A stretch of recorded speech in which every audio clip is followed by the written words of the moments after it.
দ্বিতীয়বারের মতো আয়োজন করা হয়েছে চারুকলাতে।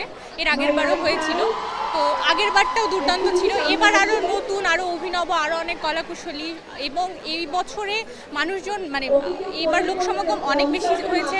স্পেশালি ছোট বাচ্চাদের দেখা যাচ্ছে, অনেক বাচ্চাদের উৎসাহ অনেক বেশি ছিল। অ্যান্ড এই যে বাচ্চাদের যে অংশগ্রহণ, এটা আসলে নতুন প্রজন্মের কাছে বর্ষাকে বা বর্ষার যে রূপটাকে বা বর্ষার যে সৌন্দর্য আছে, শহরে বসে যে বর্ষার সৌন্দর্য উপভোগ করা যায়, সেটাকে তুলে ধরতে কিছুটা হলেও সক্ষম বলে আমি মনে করি। বৃষ্টি আসলে ময়ূর যেমন তাতা থই থই করে নেচে ওঠে, বৃষ্টি হলে আমাদের মনের ভিতরেও আমরা বাঙালিদের কিন্তু একটা মানে বৃষ্টিকে উদযাপন করার একটা ব্যাপার থাকে, আমরা এনজয় করি। সে যে ভেজা মাটির গন্ধ, সেটার সাথে ছন্দ, সব কিছু একত্রে মিলে আজকে আমরা যে নাচের পারফরমেন্সগুলো দেখলাম, যদি আমরা এক্সপেক্ট করেছিলাম বৃষ্টি হবে, সবাই একসাথে ভিজবো, ভেজাটাকে যে এনজয় করা যায়, সেটাকে যে আমরা বরণ করে নিতে পারি, তো সেটার জন্য এই নাচের পারফরমেন্স ছিল।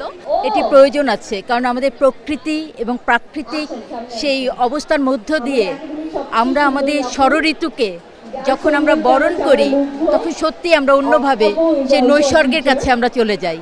এবং সৃষ্টিকর্তা যে এত সুন্দর করে এই যে প্রকৃতি করেছেন এবং আমাদের যে ষড়ঋতু আসে, সেই বর্ষা হচ্ছে সেই অন্যতম। বর্ষা হচ্ছে একটি আনন্দ, কৃষকের জন্যও আনন্দ বর্ষা।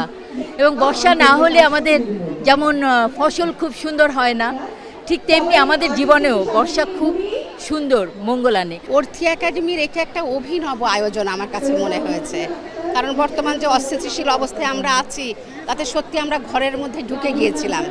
এই যে প্রকৃতিতে ঋতু পরিবর্তন হয় এবং বর্ষা এসেছে, আষাঢ় এসেছে, আকাশে মেঘ জমছে, মানুষের মনকে যে দোলা দিচ্ছে, তাদেরকে ঘর থেকে বের করে নিয়ে আসা, এটা অর্থী একটা বিশাল বড় কাজ করে ফেললো। আসলে মানে এরকম একটা জমকালো যে উৎসব, এটা আমার কাছে খুবই ভালো লাগছে। এত মানুষ এই যে বর্ষাকে এবং এই শ্রাবণকে মানে করার জন্য, অভিবাদন জানানোর জন্য মানুষ এত উজ্জ্বল হয়ে আসছে। আমি আসলে প্রফেশনে ডাক্তার, সবসময় হাসপাতালেই থাকি, সময় পাই না। আমার মিসেস আজকে সকালে যখন রেডি হচ্ছিল খুব সেজেগুজে, আমাকে জাস্ট একটু ছোট করে বললো যাবা নাকি। আমি আসলে লোভ সামলাতে পারিনি, এসে মনে হলো আসলে না আসলে আমি খুব মিস করতাম। আমরা এক্সপেক্ট করি নাই যে এত দর্শক আসবে। যখন আমরা স্টেজে ছিলাম এতটা ডিফারেন্ট অনুভূতি হচ্ছিল, আমরা রিহার্সালস করছি স্টেজেই, তখন আর এরকম লাগেনি। আমরা যখন স্টেজে উঠে যখন এত মানুষ দেখেছে, আমাদের আসলে আনন্দ 10 গুণ বেড়ে গেছে। আমরা অনেক হ্যাপি। আমি বলবো 1 থেকে 1.5 মাসের মতো, এবং গানগুলো আসলে চুজ করা হয়েছে। আমরা সবাই এম্পাওয়ার্ড, আমরা আমাদের ভিউজ দিতে পারি এখানে।